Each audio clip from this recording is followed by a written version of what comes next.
it's cool, and it is the first real commercial space flight, because it won't be a government that is buying and paying for it, but private citizens. And you know, there are a lot of wealthy people in the world that will have that amount of money. So I wish Richard Branson and the other companies well, because it is our first baby steps towards commercial flight. There are the next vehicle to replace the shuttle will be one of these three. SpaceX at the top is a leading contender to take people to the station and back, so it's not just the Soyuz. And then NASA's building a vehicle to take us beyond orbit to asteroids and to Lagrange points and to orbiting the moon. Well, there's those pumpkin suits. That's back to the suits we wear. It's called Orion, and the first flight of Orion is about 9 months from now. Unmanned, but it's getting close to flight for its early testing.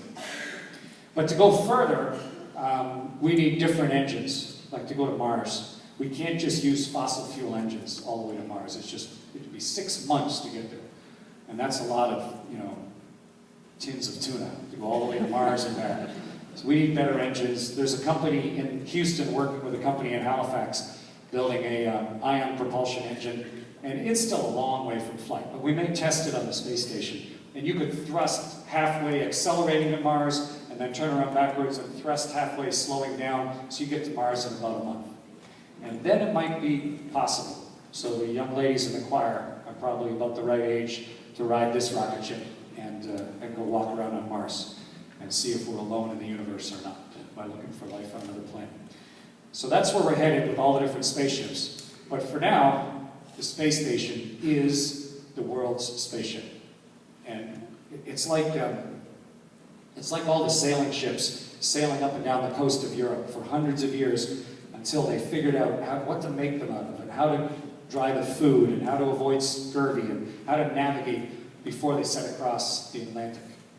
And the space station is the one that's within safe sight of land, learning about how do you design all the components, what do you make the hull out of and everything, so we can learn how to build this sort of thing so that we can go further into the universe. And we've been living on the space station for the last 12 years, 13 years, actually. We have left Earth permanently for over a decade, and we're just figuring out now everything we need to know. We'll fly this for another 12 or 15 years, and from that, we will take further steps out. But it's an amazing laboratory, but it is also an amazing perspective on ourselves. And that second song that we sang here, that Ed Robertson and I wrote, when I sang that on the space station live, I sang that with 700,000 Canadian school kids live. 700,000 of us sang a song together at the same moment about exploration and opportunity and countries working together and inspiration. And parents over in England sent me this picture of their daughter. And they said she just sat there and watched that Bowie video, the Oddity video, over and over again. You know, wearing her leopard skin leotards, her diaper, and her big sister's shoes, because her shoes don't fit. But I just love thinking about what's going on in her head, and what she sees as normal, and what she thinks as expectation, and pictures herself doing, like Karen, who's up on the space station right now, the opportunities that exist.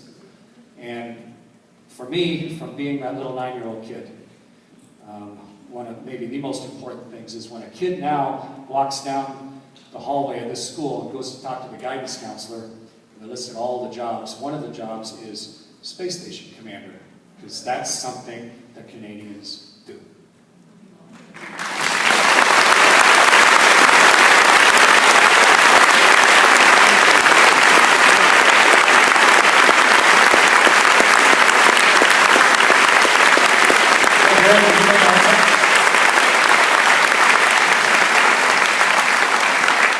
So